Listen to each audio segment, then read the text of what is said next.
इस क्लास में बच्चों हम कैश फ्लो स्टेटमेंट के जो हमारे क्वेश्चंस बचे हुए हैं वो कवर करेंगे। देखिए, कैश फ्रॉम ऑपरेटिंग एक्टिविटीज के बेस्ड जो क्वेश्चंस है, मैं आपको एक बार याद दिला दूं, मैंने आपको बताया था कि हमारा कैश फ्लो स्टेटमेंट जो है इसमें 3 तरह के क्वेश्चंस आएंगे। पहला, बैलेंस शीट एक्सट्रैक्ट इंफॉर्मेशन, ये ऑपरेटिंग एक्टिविटीज के बता रहा हूँ। वैसे देखा जाए तो 6 मार्क्स में या तो ऑपरेटिंग एक्टिविटीज का क्वेश्चन आएगा या कैश फ्लो स्टेटमेंट। ऑपरेटिंग में 3 तरह के क्वेश्चंस बनते हैं। बैलेंस शीट्स एक्सट्रैक्ट मतलब 2 ईयर की बैलेंस शीट आपको गिवन होगी और आप वहां से कैश फ्रॉम ऑपरेटिंग एक्टिविटीज निकालेंगे। Statement of profit and loss होगा और इसके अलावा बैलेंस शीट पूरी और नोट्स टू अकाउंट्स गिवन होंगे यहां से। तो 3 तरीके से क्वेश्चंस आ सकते हैं। हमने अभी तक 6A, 6B, question number 7 and question number 8 यहां तक कवर कर लिया था। अब इसके आगे हम कर रहे हैं कैश फ्रॉम ऑपरेटिंग एक्टिविटीज। चलिए जल्दी से निकाल लीजिएगा आपकी बुक DK गोयल और पेज नंबर है इसमें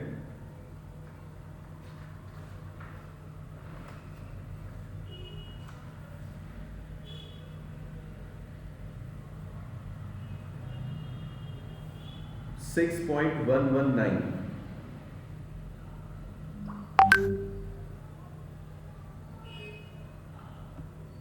पेज नंबर इज 6.119।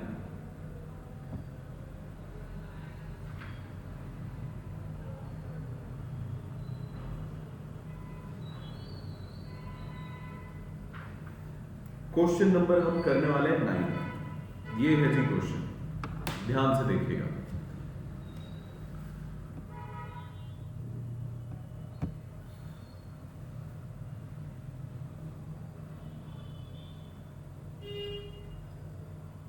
देखिए, Narula limited earned A profit of ₹2 lakh after charging और क्रेडिटिंग फॉलोइंग आइटम्स।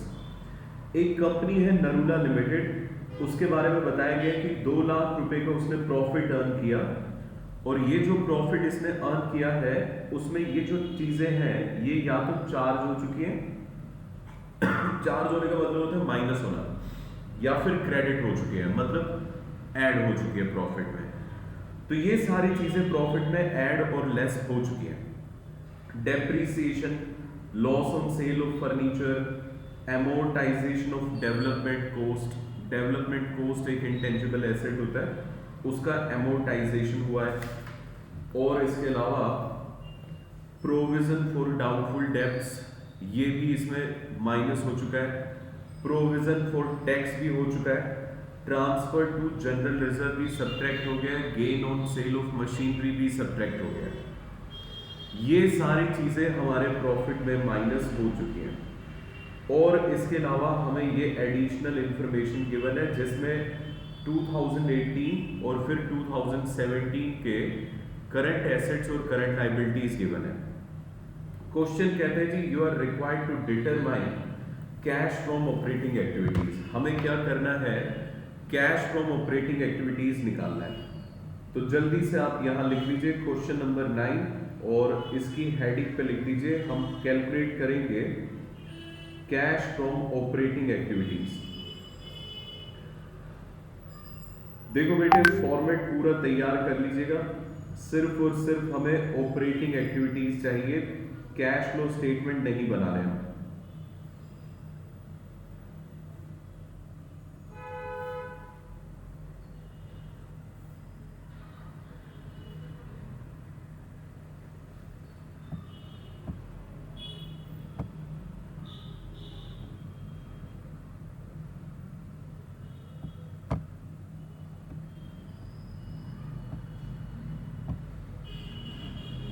चलिए अब देखिएगा, कैश फ्रॉम ऑपरेटिंग एक्टिविटीज है।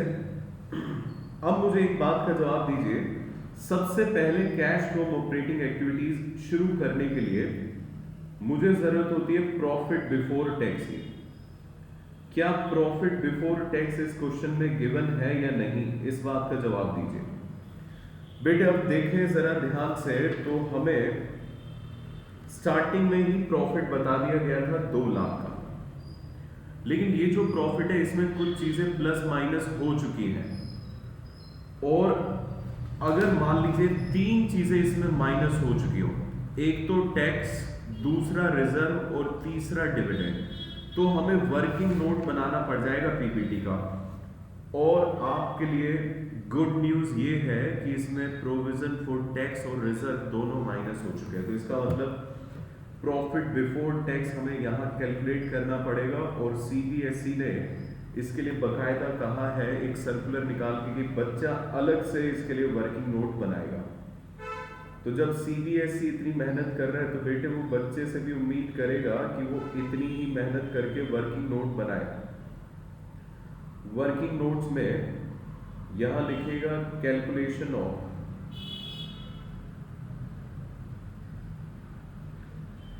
प्रॉफिट बिफोर टैक्स,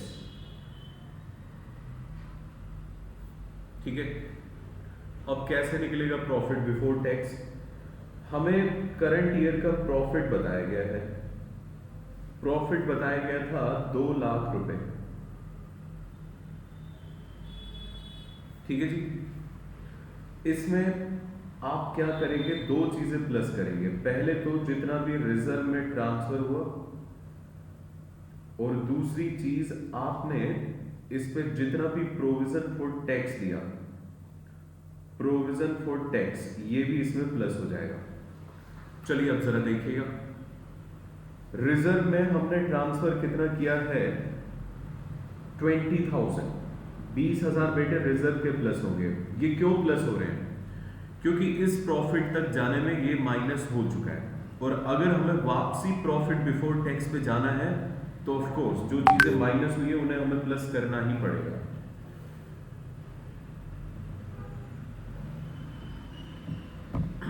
ठीक है जी। और बेटे इसमें प्रोविजन फॉर टैक्स भी आएगा। प्रोविजन फॉर टैक्स हमें कितना गिवन है, 40,000। एक और चीज इसमें आती है डिविडेंड, लेकिन डिविडेंड हमें गिवन नहीं है तो वो अब आएगा नहीं, ये हो जाएगा 2,60,000। This is profit before tax, और इसी प्रॉफिट बिफोर टैक्स को हम अपने कैश फ्रॉम ऑपरेटिंग एक्टिविटीज में लेकर आएंगे और लिखेंगे इनर कॉलम में 2,60,000। प्रॉफिट बिफोर टैक्स निकालने के बाद अब इसमें बेटे एडजस्टमेंट की जाती है 2 चीजों की, एक तो नॉन कैश आइटम की, और दूसरे होते हैं नॉन ऑपरेटिंग आइटम्स।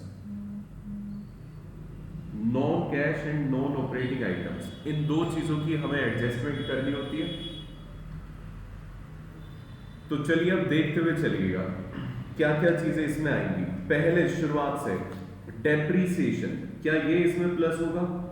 आंसर है यस, क्योंकि ये एक नॉन कैश खर्चा है तो आपको इसे प्लस करना ही पड़ेगा। डेप्रीसिएशन 25,000 रुपए। नेक्स्ट है loss on sale of furniture. बेटे बताओ loss on sale of furniture plus होगा क्या? हाँ, ये भी प्लस होगा क्योंकि ये एक नॉन ऑपरेटिंग खर्चा है। बेटे फर्नीचर का नुकसान हो गया, मेरे बिजनेस से रिलेटेड लॉस नहीं है ये, समझ रहे, मेरी बिजनेस एक्टिविटी में लॉस नहीं हुआ है। क्योंकि ये पहले माइनस हो गया था तो हमें प्लस करना पड़ेगा। वैसे भी मैंने आपको बताया था ऑपरेटिंग एक्टिविटीज में हमें प्रॉफिट से तो सख्त नफरत है, हमें मोहब्बत किससे होती है? लॉस से। तो लॉसेस को करिए प्लस और प्रॉफिट्स को करिए माइनस। आगे देखिएगा, amortisation of development cost. Amortisation का मतलब होता है इनटेंजिबल एसेट्स पे डेप्रीसिएशन। डेप्रीसिएशन हमेशा ही एक नॉन कैश आइटम होता है, तो एक नॉन कैश खर्चा पहले घट गया है, उसका इफेक्ट हटाने के लिए इसे भी हम क्या करेंगे? Plus. Provision for doubtful debts. बेटे बताओ तो जरा, प्रोविजन जब भी बनाते हैं डाउटफुल डेब्ट्स का, क्या इसमें हमारी जेब से पैसा जाता है? असल में प्रोविजन क्या होते हैं? प्रोविजंस होते हैं हमारे फ्यूचर के लिए तैयारी कि जो नुकसान होगा उसके लिए पहले ही हम अपनी अकाउंट्स में एंट्री कर दें, इसमें कोई कैश नहीं जाता। ये भी एक नॉन कैश खर्चा होता है, तो इसलिए हमें इसे भी क्या करना होगा, ऐड बैक करना होगा। नेक्स्ट है प्रोविजन फॉर टैक्स, वो हो गया है। जनरल रिजर्व भी हो गया है। Gain on sale of machinery, ये हो रहा है जी इसमें। तो gain on sale of machinery, machinery पे सेल करने पे हमें गेन कितना हुआ है, 9000 का। ये एक नॉन ऑपरेटिंग इनकम है, क्योंकि मशीनरी को खरीदना बेचना हमारा बिजनेस नहीं था। अगर इससे हमें मान लीजिए प्रॉफिट हो रहा है तो ये एक नॉन ऑपरेटिंग प्रॉफिट है, और इसका इफेक्ट हमें हटाना पड़ेगा क्योंकि ये पहले प्लस हो चुका है। तो अब इसे माइनस करके इसका इफेक्ट हटाएंगे। अब बेटे आप ये करेंगे तो आपके पास आएगा operating profit before working capital changes.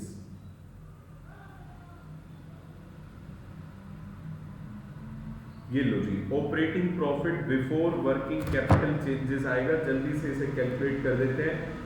ये हो जाएगा 36 माइनस 9 25 27,400। 2,60,000 में से आप 27,400 माइनस कर दीजिए। 2,32,600 का हमारा operating profit before working capital changes आएगा। ये वो प्रॉफिट है जिसके अंदर अभी तक वर्किंग कैपिटल एडजस्ट नहीं हुई। वर्किंग कैपिटल का मतलब क्या होता है, करंट एसेट्स और करंट लायबिलिटीज एडजस्ट नहीं हुए। तो चलिए इसकी भी इंफॉर्मेशन हमें गिवन है। ठीक नीचे हमें एडिशनल इंफॉर्मेशन गिवन है, जिसमें आपको खास ध्यान रखना है कि पहले कौन सा ईयर गिवन है। पहले 2018 गिवन है, फिर 2017 गिवन है। हम 2017 से 18 इस तरह से देखते हैं, ठीक है। तो इसमें उल्टे ईयर्स गिवन है।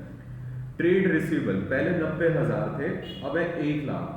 तो बेटे ट्रेड रिसीवेबल में बताइए क्या हुआ है, इंक्रीज। तो यहां हम लेंगे increase in trade receivables. Increase हुआ है 10,000 रुपए का। नेक्स्ट है ट्रेड पेबल्स, पहले थे 41,000, अब है 60,000। तो इसका मतलब ट्रेड पेबल्स में भी क्या हुआ, increase. Increase in trade payables.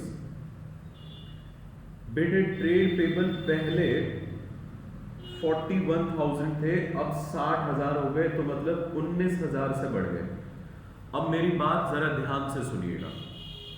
अगर ट्रेड पेबल्स बढ़ते हैं तो करंट लायबिलिटी बढ़ती है, और ये हमारा नुकसान है। नुकसान है तो मैंने इसे प्लस करना है। लेकिन अगर ट्रेड रिसीवेबल एसेट बढ़ते हैं तो ये अपना फायदा है। फायदे को माइनस करना है, अपन को फायदे पसंद नहीं है रे। नेक्स्ट देखिए अब जरा आउटस्टैंडिंग एक्सपेंसेस। आउटस्टैंडिंग एक्सपेंसेस में पहले हमें 5,000 बताया हुआ है, फिर 1,000 बताया हुआ है। इसका मतलब आउटस्टैंडिंग एक्सपेंस हो गए डिक्रीज। मेरे बच्चों अगर करंट लायबिलिटी घट जाए तो बताओ जरा फायदा हुआ या नुकसान। सर अगर करंट लायबिलिटी घटी तो मतलब हम पे हमारी टेंशन कम हुई, फायदा हुआ, और फायदे हमें ऑपरेटिंग एक्टिविटीज में नहीं भाते। इसे हमें करना होगा माइनस, 4,000 सब्ट्रैक्ट हो जाएगा। नेक्स्ट है प्रीपेड एक्सपेंस, पहले 0 फिर उसके बाद 2,000। इसका मतलब प्रीपेड एक्सपेंस क्या हो गए, increase. Increase in prepaid expenses. बेटे एक करंट एसेट का फिर से बढ़ना हुआ, और अगर करंट एसेट बढ़ता है, पहले 0 था 2,000 है, 2,000 से बढ़ा, अगर ये बढ़ा तो ये सब्ट्रैक्ट होगा। बस जी अब आप निकाल लीजिए। अब आएगा आपके पास cash from operating activities before tax, क्योंकि इसमें टैक्स भी गिवन है। ध्यान है ना, टैक्स दो जगह आता है। एक तो टैक्स माइनस कर प्लस करते हो वर्किंग नोट्स में यहां, और दूसरा प्रोविजन फॉर टैक्स यहां पे भी आएगा। अब यहां मेरे पास थोड़ा सा स्पेस कंस्ट्रेंट है, लेकिन आप इसे मैनेज करिएगा। बताओ बेटे जी, ये माइनस करके कितना आ रहा है? इसे अगर एडजस्ट किया जाए तो कितना आ रहा है?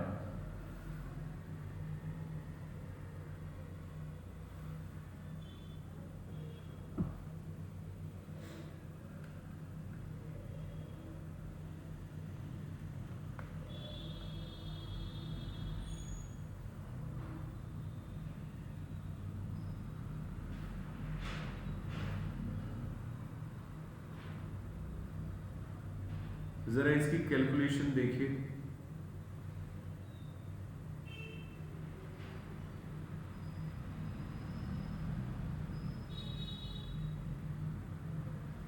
ओहो, ये मैंने माइनस कर दिया। ये 2,89,400 आएगा।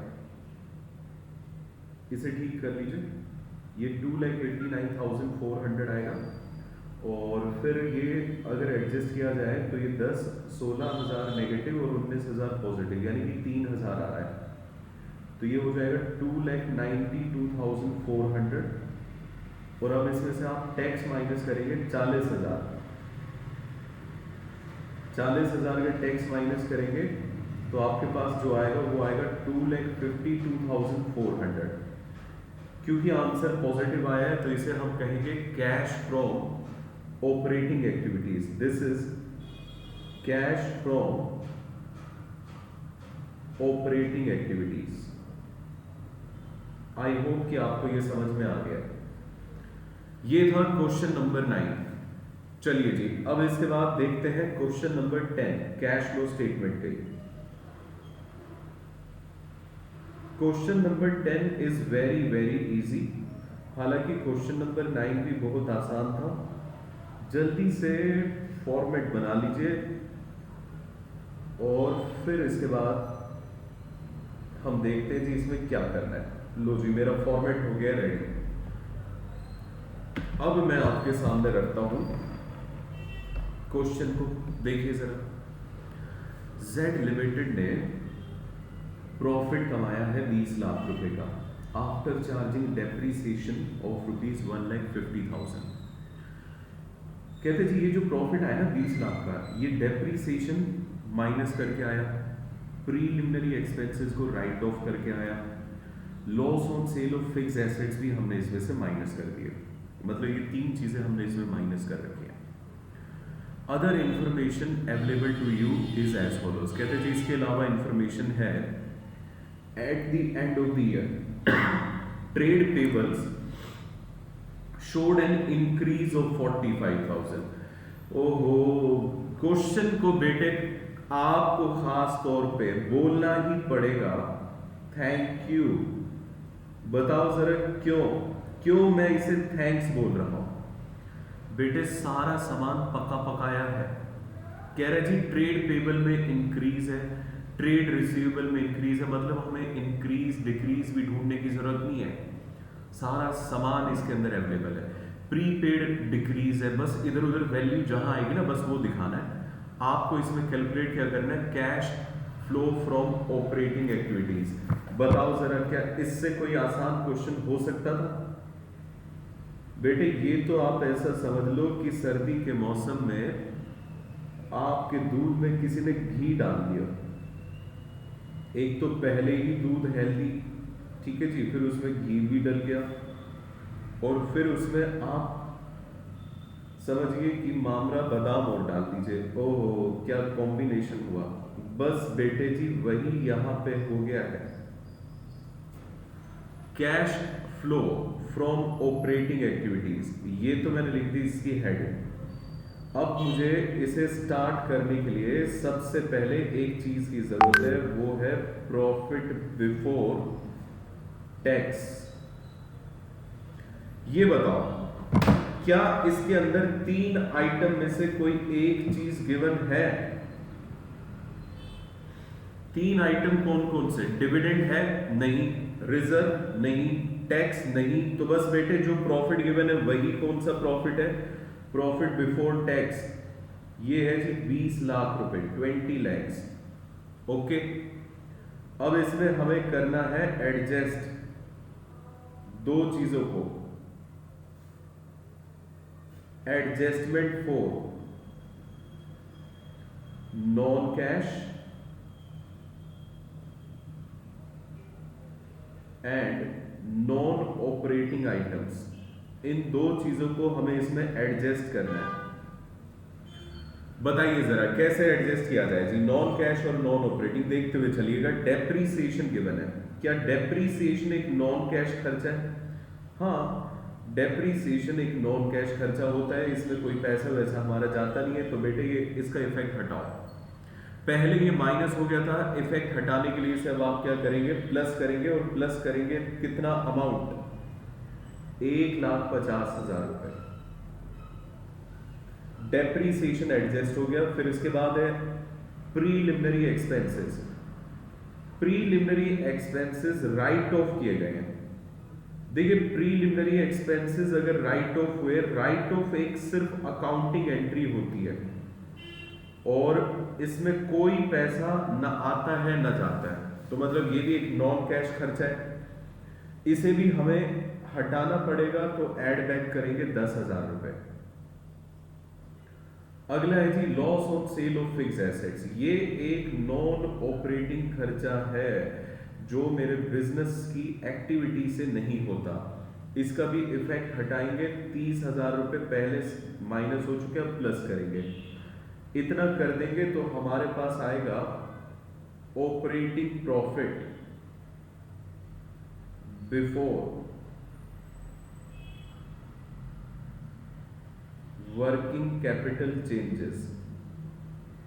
Operating profit before working capital changes, और ये अगर किया जाए प्लस 1,90,000 बनता है।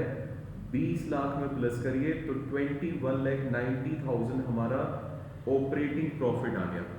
अब इसमें वर्किंग कैपिटल के चेंजेस तो हमें पके पकाए दिए हुए, जैसे कि पहला हमें बताया गया है कि ट्रेड पेबल में इंक्रीज हुआ है 45,000। तो बेटे इसे आप करेंगे plus increase in trade payables.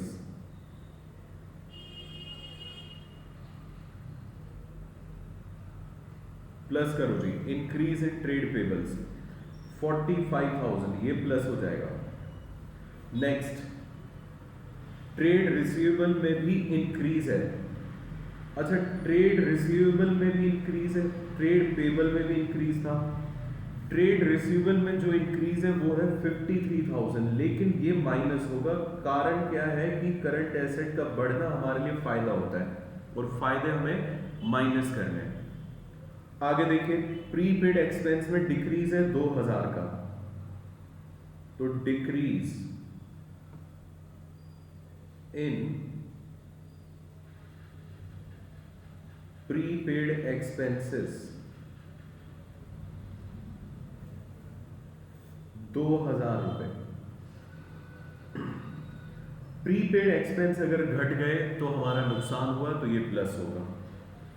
और फिर है जी आउटस्टैंडिंग एक्सपेंस में डिक्रीज इन आउटस्टैंडिंग एक्सपेंस। देखिए मैं ये ना इक्वल का साइन डाल के इसलिए कर रहा हूं कि जल्दी हो जाए। एग्जाम में ऐसे नहीं करना है, एग्जाम में पूरा लिखना है। बेटे अगर आउटस्टैंडिंग एक्सपेंस घटे तो ये अपने लिए क्या हुआ, ये अपने लिए हुआ जी फायदा, और फायदों को हमें माइनस करना है। ठीक है जी, एक करंट लायबिलिटी का घटना फायदा होता है। चलिए अब इसे एडजस्ट कर देते हैं। ये हो जाएगा 63,000 नेगेटिव और 47,000 पॉजिटिव, तो 16,000 रुपए नेगेटिव बन रहा है। 16,000 रुपए अगर नेगेटिव बन रहा है तो इसे माइनस कर दीजिए, तो ये आएगा 21,74,000। इसे यहाँ आउटर कॉलम में भी दिखाएंगे। पिछले क्वेश्चन में मैंने दिखाया नहीं था क्योंकि वहां स्पेस कम था, इस वजह से 21,74,000। इसमें कोई टैक्स वगैरह है नहीं, तो इसका मतलब यही हमारी कैश फ्रॉम ऑपरेटिंग एक्टिविटीज है। आंसर पॉजिटिव में आ जाए तो फ्रॉम लिखना है, आंसर अगर नेगेटिव में आ जाए तो कैश यूज्ड लिखना है। ठीक है, लो जी ये हो गया क्वेश्चन नंबर 10। ये भी बड़ा आसान सा क्वेश्चन था। अब आ जाइए क्वेश्चन नंबर है हमारा नेक्स्ट 11। देखिएगा जरा ध्यान से।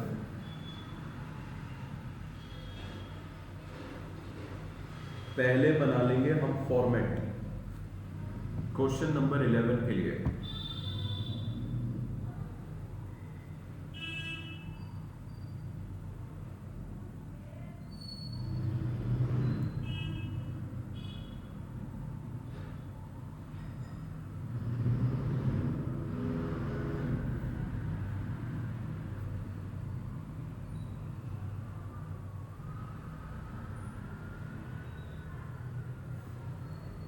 ये लो बेटे जी, ये मेरा बन गया है फॉर्मेट और मैं इसे लिखूंगा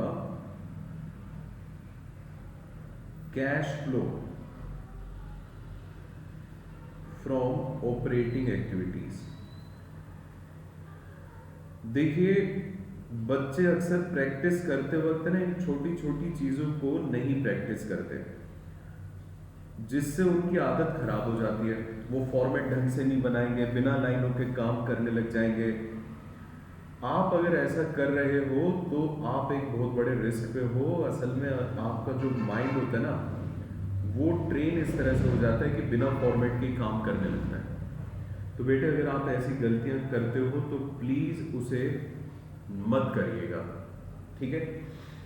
चलिए अब पढ़ते हैं क्वेश्चन नंबर 11 में गिवन क्या है। यहां से बेटे जी हमारे ऐसे क्वेश्चन स्टार्ट होते हैं जिसमें हमें 2 ईयर्स के फिगर्स गिवन होंगे। देखिएगा, calculate cash from operating activities from the following. हमें कैश फ्रॉम ऑपरेटिंग एक्टिविटीज निकालना है और डेटा में क्या गिवन है। सबसे पहले तो P&L का बैलेंस है। ईयर चेक कर लो, पहले 2017 है फिर 2018, मतलब सीधे ईयर्स गिवन है। P&L का जो बैलेंस है इससे हमें करंट ईयर का इंक्रीमेंटल प्रॉफिट मिल जाएगा। और अगर 3 चीजें नहीं हुई तो यही इंक्रीमेंटल प्रॉफिट हमारे लिए PBT बन जाएगा। ट्रेड रिसीवेबल जनरल रिजर्व है बेटे, 3 चीजें रिजर्व, डिविडेंड और टैक्स होता है। जनरल रिजर्व अगर गिवन है तो मतलब वर्किंग नोट बनेगा। आउटस्टैंडिंग सैलरी है, वेजेस प्रीपेड है, गुडविल है और कैश एंड बैंक बैलेंस है। ये सारी चीजें हमें गिवन है। देखिए अभी तक जो हमारे क्वेश्चंस आ रहे थे उनमें क्या था, जो इंफॉर्मेशन आपकी नॉन कैश नॉन ऑपरेटिंग की वो अलग थी, करंट एसेट करंट लायबिलिटी की अलग थी। लेकिन अब इन क्वेश्चन से ये सारी की सारी इंफॉर्मेशन कंबाइन होके आएगी।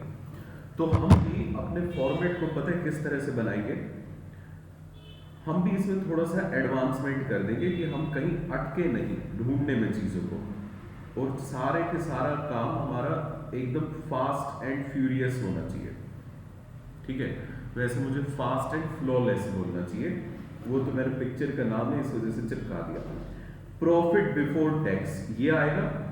4-5 लाइनों का गैप देके अपने अंदाजे से आप ऑपरेटिंग प्रॉफिट को भी अभी लिख दीजिए। कारण ये है कि देखिए आइटम है ना उल्टे सीधे गिवन है, तो जो जहां आएगा हम उसे लिखते हुए चलेंगे। बस इतना काम करना है, operating profit before working capital changes.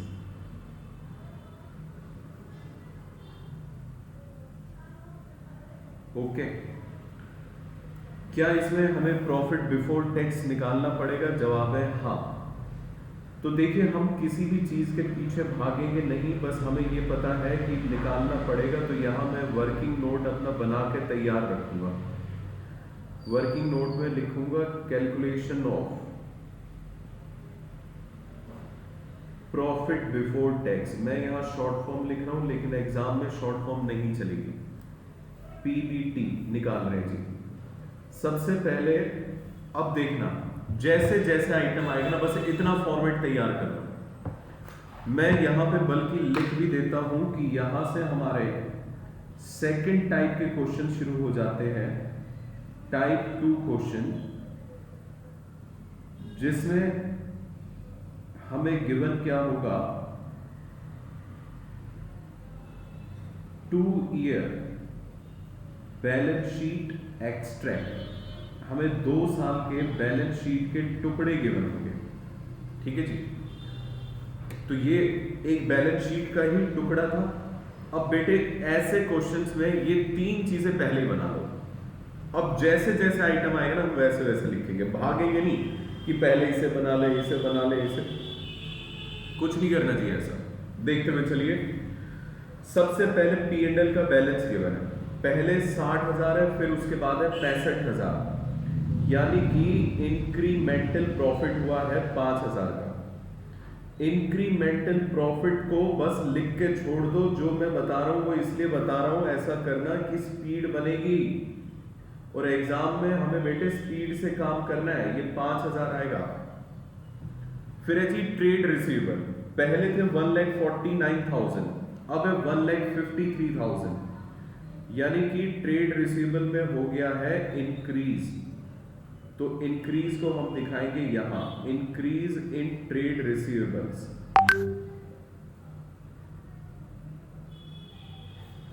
कितना इंक्रीज हुआ है? 4,000 रुपए का। अगर ट्रेड रिसीवेबल बढ़ गए तो मेरा फायदा हुआ, और फायदों को हमें क्या करना है? माइनस। नेक्स्ट, ट्रेड रिसीवेबल के बाद है जनरल रिजर्व। जनरल रिजर्व पहले 2,02,000 था, अब 2,37,000 है। इट मींस कि जनरल रिजर्व इंक्रीज हुआ, और जनरल रिजर्व इंक्रीज तभी होता है जब हमने ट्रांसफर करा होगा अमाउंट टू जनरल रिजर्व। तो जितना भी ट्रांसफर किया वो प्रॉफिट में से माइनस हो गया होगा, तो उसे प्लस करिए। और ट्रांसफर इस साल हुआ है 35,000। लो बेटे जी, ये 40,000 आ गया आपका प्रॉफिट बिफोर टैक्स। आप देख रहे हैं मैं पहले प्रॉफिट बिफोर टैक्स के पीछे रन नहीं किया मैंने, वो अपने आप निकल के आएगा, सारी चीजें अपने आप हो जाएंगी, बस आपको इस तरीके को फॉलो करना है, ठीक है। नेक्स्ट आइटम देखिएगा। नेक्स्ट हमें इसमें बताया गया है आउटस्टैंडिंग सैलरी, पहले है 30,000 फिर है 12,000। इसका मतलब डिक्रीज हुआ है इन आउटस्टैंडिंग सैलरी, तो लिखिए decrease in outstanding salaries. Outstanding salaries में डिक्रीज 18,000 का हुआ। अगर लायबिलिटी कम हुई तो फायदा है, फायदे को करो माइनस। वेजेस प्रीपेड, पहले थे 5,000 फिर है 7,000, इसका मतलब प्रीपेड वेजेस में क्या है? Increase. Increase in prepaid wages 2,000 का इंक्रीज है, और अगर करंट एसेट बढ़ गए तो ये फायदा, इसे भी माइनस करेंगे। गुडविल, पहले 80,000 है फिर 70,000 है। असल में बेटे जी ये गुडविल क्या है? रिटर्न ऑफ हुई है, तो यहां लिखेंगे गुडविल रिटर्न ऑफ। ये आएगा जी एडजस्टमेंट में, हम एडजस्टमेंट कर रहे हैं नॉन कैश और नॉन ऑपरेटिंग आइटम की। गुडविल हमने कितना राइट ऑफ करा है? 10,000, क्योंकि राइट ऑफ किया है, ये एक खर्चा है, एक लॉस है, इसे आप क्या करेंगे? ऐड करेंगे। Next, cash and bank balance, ये कहीं नहीं आएगा। Cash and bank balance cash and cash equivalent का पार्ट होता है, वो तब आता है जब पूरी कैश फ्लो स्टेटमेंट बने, यहां उसका कोई रोल नहीं है, तो उसे इग्नोर करना है। अब ऑपरेटिंग प्रॉफिट निकाल दीजिए, तो ये आएगा 50,000 रुपए, और इसे अगर आप एडजस्ट कर दें, माइनस करेंगे इसमें से हम 24,000, तो 26,000 रुपए कैश फ्रॉम ऑपरेटिंग एक्टिविटीज आ रहा है। इसे आप यहां और आउटर कॉलम दोनों में दिखाएंगे कैश फ्रॉम ऑपरेटिंग एक्टिविटीज। क्योंकि आंसर पॉजिटिव आया है तो इसे लिखेंगे cash from operating activities. DK Goyal के 3 क्वेश्चंस अभी हमने और कवर किए, 9, 10 और 11 का a part. Balance of the questions will be covered in next video. Okay, thank you very very much and keep studying. Exams बहुत पास हैं, बिल्कुल भी इसे इग्नोर मत कीजिए।